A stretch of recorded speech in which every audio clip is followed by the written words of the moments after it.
మన వారాహి సిల్వర్ జ్యువెలరీలో అద్భుతమైన ఆఫర్స్ పొందండి మరియు కార్ గెలుచుకునే గొప్ప అవకాశం.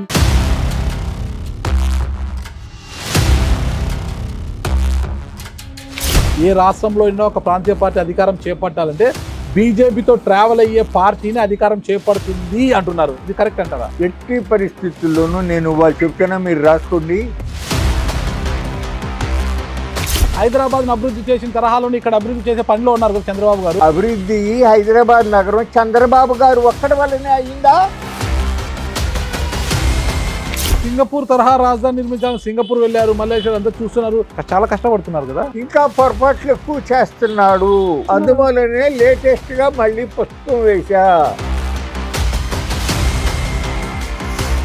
జగన్మోహన్ రెడ్డి వస్తే రాజశేఖర్ రెడ్డి వారసుడు కాదు, రాజారెడ్డి వారసుడిని ఎందుకు అంటున్నారు? రాజశేఖర్ రెడ్డి గారు బై హిమ్సెల్ఫ్ అయితే,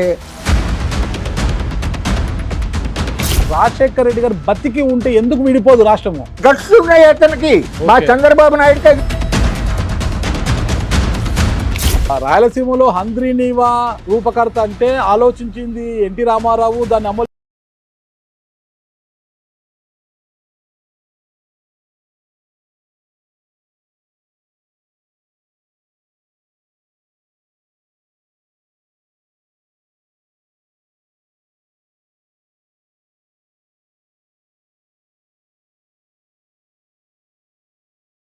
ఓట్ చోరీ అంటున్నాడు. వైసీపీ ఏమో ఈవీఎంల మాయ అంటున్నారు. ఇన్ని పోలైన ఇంత పర్సెంటేజ్ అని వస్తుంది. ఎందుకు జరగాలి లేటు?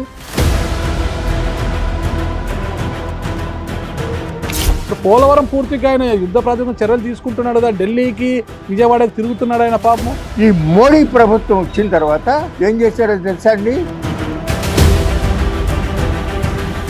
2.0 అనుకోవచ్చు ఇది చంద్రబాబు నాయుడు గారి పరిపాలన. టీడీపీ 2.0 చంద్రబాబు నాయుడు. ఇది ఎలా ఉందంటారు మొత్తం కూడా? అక్కడ మోడీ గారు పీఎంగా ఉన్నాడు కాబట్టి ఏమాత్రం వాస్తవము లేనటువంటి ప్రకటనలు చేసినా పవన్ కళ్యాణ్ గారేమో మరో 15 ఏళ్ళు చంద్రబాబు నాయుడు గారు సీఎం అంటున్నారు. 15 ఏళ్ళ సంగతి దేవుడి వచ్చే సంగతి చూడండి. ఈ ఉగాదికి లోకేష్ సీఎం గా బాధ్యతలు చేపట్టబోతున్నారని కొన్ని లీకులు కూడా వస్తున్నాయి. ఏమంటారు? అది జరగటం. Welcome to it's UTV. నేను మీ నాగరాజ్ బైర్శెట్టిని. ప్రస్తుతం మనతో ఉన్నారు ఉమ్మడి ఆంధ్రప్రదేశ్ మాజీ మంత్రివర్యులు, విజయవాడ మాజీ పార్లమెంటు సభ్యులు అయిన వడ్డే శోభనాథేశ్వర గారు. సార్ నమస్తే. సార్ ఆరోగ్యం ఎలా ఉంది మీకు? 20 ఏళ్ళు అయింది. 5 వెసల్స్కి బైపాస్ చేశారు. 5 రిజల్ట్స్కి బైపాస్. ఓకే. 9 ఏళ్ళ నుంచి పేస్ మేకర్ మీద నా కథ నడుస్తూ ఉంది. 9 సంవత్సరాల నుంచి పేస్ మేకర్ మీద 3 పూటల మందులు, 2 పూటల ఇన్సులిన్. ఎట్లా ఉంది అనేది I leave it to you. నేను ఇంకేం అడగలేను. మరి నేను ఇవిడ చెప్పడం కూడా బాగుండదు. ప్రతిరోజు కూడా మీకు ఒక వరం లాంటిదే. మీకు ప్రతిరోజు కూడా అంటే మీ ఆరోగ్య సమస్యల విషయం తీసుకుంటే 5 రిజల్ట్కి బైపాస్ చేశారు, 9 సంవత్సరాలుగా పేస్ మేకర్ మీద ఉన్నాను, పొద్దున ఇన్సులిన్, రాత్రి ఇంత మెడికేషన్లో ఉన్నారు, ఇంత వయసు అయింది, చాలా ప్రశాంతంగా కుటుంబంతో గడుపుకుని ఇటీవల ఎందుకు రాజధాని విషయం అయితేనేమి కూటమి ప్రభుత్వ పాలన గురించి అంత గట్టిగా మాట్లాడుతున్నారు? ఎందుకు ఈ వయసులో మీకు అవసరమా ఇవన్నీ? ఇటీవలని మీరు అనుకుంటున్నారు. నేను 2004లో క్రియాశీలక రాజకీయాల నుంచి వైదొలిగా. కరెక్ట్. అయితే అప్పటి నుంచి కూడా రైతాంగ సమస్యల మీద నాకు తోచినటువంటి అభిప్రాయాలు మీడియాకి కానీ, చిన్న చిన్న పుస్తకాలు వేసి పంచటం కానీ అట్లా చేసుకుంటూ వస్తున్నా. అదే సమయంలో ఢిల్లీలో 13 మాసాల పాటు 540 రైతు సంఘాల ఐక్య వేదిక, సంయుక్త కిసాన్ మోర్చా అక్కడ ఉద్యమం జరగటం, దాంట్లో పార్టిసిపేట్ చేయటం, దాంట్లో మన ఆంధ్రప్రదేశ్ రైతు సంఘాల సమన్వయ సమితికి కన్వీనర్గా బాధ్యతలు పెడతంలో అక్కడ వెళ్తూ ఉంటాం, కర్ణాటక వెళ్తూ ఉంటాం, రాష్ట్రంలో అనేక చోట్లకి వెళ్తూ ఉంటాం. స్మార్ట్ మీటర్లు అప్పుడు శ్రీకాకుళం జిల్లా నుంచి అనంతపురం జిల్లా దాకా వెళ్ళాము. నేను, కేశవరావు గారు, సిపిఐ రైతు సంఘాల వాళ్ళందరం. ఓకే. అట్లా ఎప్పుడు ఖాళీ లేవు, చాలా పుస్తకాలు వేశా. అట్లాగే కిందటిసారి 2014 నుంచి 19 మధ్యలో ఆ, నారా చంద్రబాబు నాయుడు గారు తెలుగుదేశం ప్రభుత్వం ఉండగా ఉమ్, అప్పుడు కూడా సామాన్య ప్రజలు రైతులకు సంబంధించిన విషయాలు ఉమ్, వాటి మీద సరైన శ్రద్ధ వహించకుండా ఉమ్, అప్పుడు కూడా ఇట్లాగే కొంత ప్రో కార్పొరేట్ నిర్ణయాలు చేస్తూ ఉంటే ఉమ్, అప్పుడు నేల విడిచి సాము చేయటం తగునా అని ఒక పుస్తకం రచించి దాన్ని సిద్ధార్థ ఆడిటోరియంలో ఆవిష్కరించాం. జస్టిస్ గోపాల్ గౌడ గారు ఇతర పెద్దలందరూ కూడా బెంగళూరు వచ్చారు. చెందిన జస్టిస్ గోపాల్ గౌడ గారు. అవును, ఆ, బెంగళూరులో ఉంటారు. ఆ, వాళ్ళందరూ కూడా వచ్చారు. అప్పుడే చెప్పా, మార్చుకోకపోతే ప్రజల యొక్క అసంతృప్తి అట్లాగే కంటిన్యూ అయితే ప్రభుత్వం మారుతుంది. ఎప్పుడు 2019లో 19లో ఎస్ అంటే వైసీపీ ఇంకా అధికారంలోకి రాకముందే. రాకముందే చెప్పా ఆ, వస్తుంది, ఆ, రావచ్చు. వైసీపీ రావచ్చు. ఆ, వస్తే ఆ, అక్కడ నాయకుడు ఆ, రాజశేఖర్ రెడ్డి వారసుడు కాదు, ఆ, వాళ్ళ తాత వైఎస్ రాజారెడ్డి వారసుడు వస్తాడు. ఆ. రూల్ ఆఫ్ లా అనేది సరిగ్గా ఉండదు, ఆ. ఎనార్కీ రాజ్యం వెళ్తుందని అప్పుడే చెప్పారు 2019లో. ఆ. ఆ తర్వాత ఆ జగన్మోహన్ రెడ్డి ప్రభుత్వం రావటం, విషయాలు ఏం తెలిసి 3 రాజధానులు అంటాం. ఆ 3 రాజధానులు అన్నప్పుడు నేను హైకోర్టుకు దావా వేశాను. ఉమ్, జీవీఆర్ చౌదరి గారు అని చెప్పి సుప్రీంకోర్టు అడ్వకేట్, ఆ. హైకోర్టు అడ్వకేట్, ఆయనతో హైకోర్టులో దావా వేసాం. ఆ, అంతకుముందు జరీబు పొలాలు తీసుకోవద్దు, ఆ 3 పంటలు పండే పచ్చని పొలాలు మెట్ట పొలాల్లో తీసుకోండి, ఒక 15-20 ఎకరాలు ఆ. అని చెప్పాం. వినిపించుకోవడం తీసుకున్నాడు. తీసుకున్న తర్వాత ఆ జగనేమో 3 రాజధానులు అని చెప్పి విశాఖపట్నం అడ్మినిస్ట్రేటివ్ క్యాపిటల్ అన్నాడు. ఉమ్, అప్పుడు మళ్ళీ అమరావతి రైతులు, ప్రత్యేకంగా మహిళలు దాదాపు కొన్ని నెలల పాటు వాళ్ళు ఉద్యమం చేశారు. దాంట్లో పాల్గొంటూ వచ్చాం. అట్లాగే పెనం మీద నుంచి పొయ్యిలో పడ్డాం అనేటటువంటి పుస్తకం కూడా వేశా, ఉమ్, జగన్మోహన్ రెడ్డి గారి దుష్పరిపాలన గురించి. ఉమ్, అర్థమైందా? అర్థమైంది. మళ్ళీ 24లో ఈయన వచ్చాడు, ఎవరు? చంద్రబాబు నాయుడు గారు. ఆ, ఇప్పుడు ఈయన గవర్నమెంట్ కిందసారి కన్నా కూడా ఆ. ఇంకా పొరపాట్లు ఎక్కువ చేస్తున్నాడు. అవునా? అవును, ఎలా చేస్తున్నారు? అందువల్లనే లేటెస్ట్ గా మళ్ళీ పుస్తకం వేశా, ఎన్నాళ్ళి ఎన్నాళ్ళి అన్యాయాల్ని సహించాలి. మేలుకో, ప్రశ్నించు, పోరాడు, జయించు. ఎస్. ఆ. మీ వయసు ఎంత సార్? 83. 83 సంవత్సరాలు. చాలా ఇబ్బందికరంగా ఉంది మీ ఆరోగ్య పరిస్థితి, నడవలేకున్నారు సరిగ్గా. దూరం నడిస్తే సారి మరి వస్తాయి. ఎందుకు ప్రశాంతంగా Wheelchair ఉండకుండా అందరినీ పెట్టుకున్నా. ఇలా ఎందుకు ప్రశ్నిస్తున్నారు? ఎందుకు? హ్యాపీగా ఉండాలి కదా. మీరు ప్రశ్నిస్తే ఏమన్నా మారిపోతుందా ప్రభుత్వం? లేదు, మారట్లా. మరి అదే బాధపడుతున్నాము. మీది కంఠశోష కదా. అయితే ఆ, అయితే ఆ, ప్రశ్నించకపోతే ఆ, ప్రజలది తప్పు, ఆ, వినిపించుకోకపోతే పాలకులది తప్పు. ఆ. అర్థమైందా మీకు? కరెక్ట్. ఇప్పుడు నేను తెలుగుదేశం అభిమానిని, చాలా పర్యాయాలు స్పష్టంగా చెప్పా. ఆ, చివరి శ్వాస వరకు తెలుగుదేశం అభిమానిగానే కొనసాగి కాలం చేస్తాను అని చెప్పి. అవును. అయితే ఉం. ఇవాళ జరుగుతూ ఉన్న పరిస్థితులు, ప్రభుత్వం తీసుకుంటున్న నిర్ణయాలు రైతులు, సామాన్య ప్రజల యొక్క ప్రయోజనాలని పెద్ద పెద్ద కార్పొరేట్ సంస్థలకి, పెద్ద పెద్ద పారిశ్రామికవేత్తల ప్రయోజనాల కొరకు తాకట్టు పెడతా ఉన్నటువంటి పరిస్థితిని నేను ఆమోదించలేను. నా దృష్టిలో ప్రభుత్వం ఫలానా పరంగా నిర్ణయాల్లో పొరపాటు జరుగుతూ ఉంది, రాంగ్ ప్రయారిటీస్తో వెళ్తున్నారు. ఇట్లా వెళ్ళినప్పుడు ఏమవుతుందంటే, ముఖ్యంగా ఎక్కువ మంది ప్రజలకి మన వెనకబడిన ప్రాంతాలతో సహా ఆంధ్రప్రదేశ్లో ఉన్న అన్ని ప్రాంతాల్లోనూ కూడా సమగ్ర సత్వర అభివృద్ధి జరగాలి అని అంటే ఇరిగేషన్ ప్రాజెక్టులు పూర్తి చేయటం కానీ, అక్కడ అవసరమైనటువంటి కార్యక్రమాలు తీసుకోవటం కానీ, వాటికి తగిన నిధులు ఉండవు. అవసరం లేనటువంటి ఎప్పుడో 20 ఏళ్ళ తర్వాత కానీ అవసరమయ్యేటటువంటి ఔటర్ రింగ్ రోడ్డు, లేకపోతే మెట్రో రైలు, ఇటువంటి విషయాల్లో తొందరపడొద్దు అని చెప్పి నేను భావించి అది ప్రభుత్వానికి తెలియజేయాలి అనే అభిప్రాయంతో నేను పుస్తకం వేసాము. అట్లాగే ఆన్లైన్లో సీఎం గారికి పంపిస్తూ ఉంటాం. రేపు 6వ తారీఖు శనివారం డిసెంబర్ 6 విజయవాడలో ప్రెస్ క్లబ్లో ఈ అంశం మీద రౌండ్ టేబుల్ మీటింగ్ పెట్టాం. కరపత్రాలు కూడా కొట్టించారని.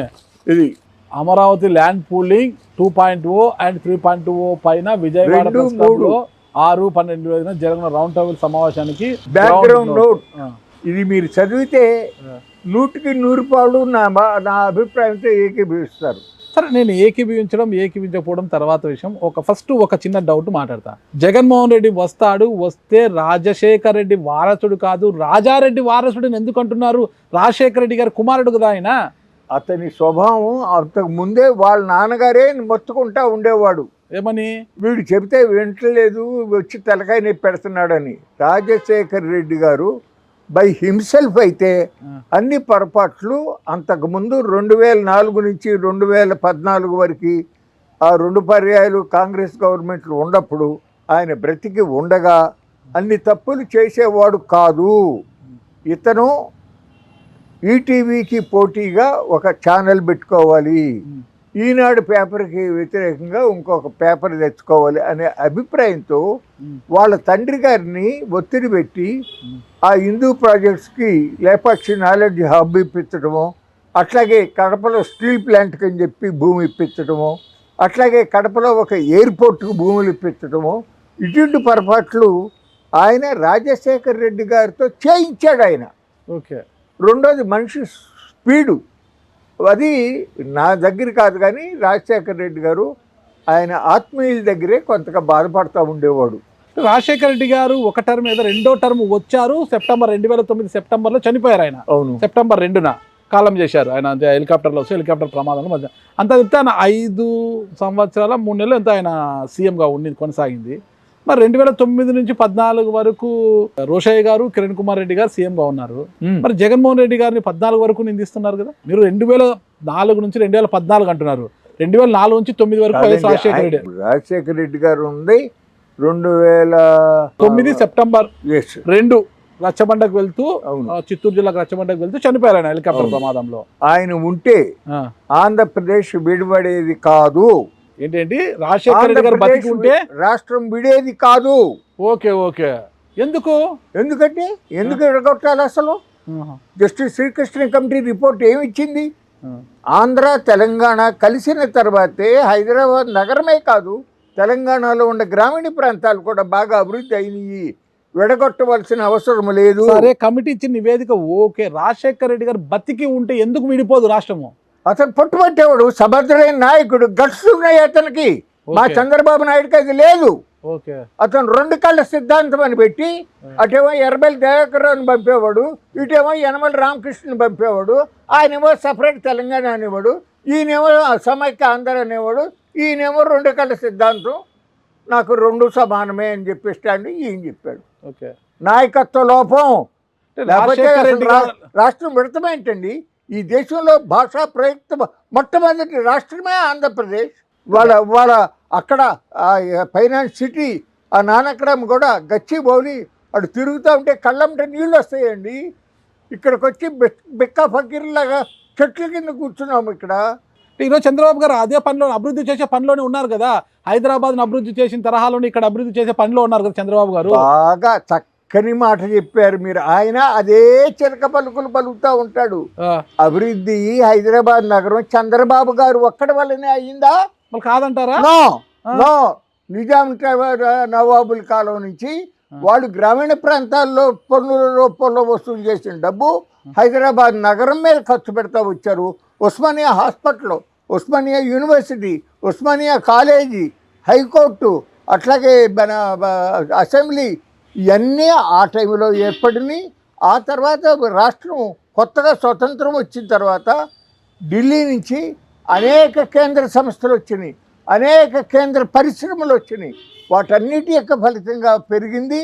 అయితే 2000 ఈ Y2K ప్రాబ్లం వచ్చిన తర్వాత ఆ పర్టికులర్ టైంలో చంద్రబాబు నాయుడు గారు సీఎంగా ఉన్నాడు. భారతదేశంలో ఇన్ఫర్మేషన్ టెక్నాలజీ అభివృద్ధిలో చంద్రబాబు నాయుడు గారి పాత్ర కూడా ఉంది. అది నాకు తెలుసు. నేను స్వయంగా ఉన్నా. అప్పుడు ఢిల్లీలో నేను స్పెషల్ రిప్రజెంటేటివ్గా ఉన్నా. వాజ్పేయి గారు ప్రధానమంత్రి. ఆయన దగ్గరికి మేమిద్దరం వెళ్ళినప్పుడు చంద్రబాబు నాయుడు గారు వాజ్పేయి గారితో, సార్ ఇదివరకు మనము ఇండస్ట్రియల్ రెవల్యూషన్ మిస్ అయ్యాము, ఈ పర్యాయం ఇన్ఫర్మేషన్ టెక్నాలజీని మిస్ కాకూడదండి అంటే ఆయన కూడా మంచి ఆలోచన చెప్పావు చంద్రబాబు నాయుడు గారు అని చెప్పి జస్వంత్ సింగ్ కన్వీనర్గా, చంద్రబాబు నాయుడు కో కన్వీనర్గా టాస్క్ ఫోర్స్ వేశారు. స్టేక్ హోల్డర్స్ అందరితో బెంగళూరు, మద్రాసు, హైదరాబాదు, పూనా వీళ్ళందరితో కూడా సంప్రదించి ఒక మంచి రిపోర్ట్ 6 నెలల్లో ఇచ్చేశారు. సెంట్రల్ గవర్నమెంట్ ఆమోదించింది. ఇక్కడ ఈయన ముఖ్యమంత్రి చక్కగా టీసీఎస్కి, విప్రోకి అందరికీ తలా 2 ఎకరాలు 3 ఎకరాలు కేటాయించాడు. అందరూ చక్కగా పెట్టారు. ఆ పర్టికులర్ టైంలో Y2K ప్రాబ్లం వలన అభివృద్ధి చెందిన దేశాల్లో వాళ్ళ అకౌంట్లు, వాళ్ళ రికార్డులన్నీ కూడా అప్డేట్ చేసుకోవాల్సిన అవసరం వచ్చి అప్పుడు మన భారతీయులతో సహా వేలాది మందిని కొత్తగా ఉద్యోగాలు వచ్చినాయి. ఇళ్ళ దగ్గరే కూర్చుని ఇక్కడి నుంచి కూడా వర్క్ చేసి పంపించారు కదా. ఆ పర్టికులర్ పీరియడ్ అటువంటిది. సైబరాబాద్ అభివృద్ధి అయింది చంద్రబాబు నాయుడు వల్లనే. హైటెక్ సిటీ సృష్టికర్త ఆయనే కదా.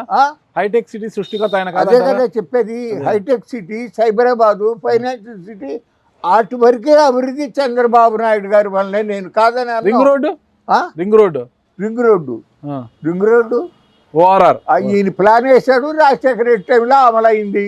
ఓకే. దానివల్ల చాలా పెద్ద ఉపయోగం అని అనుకోమాహండి.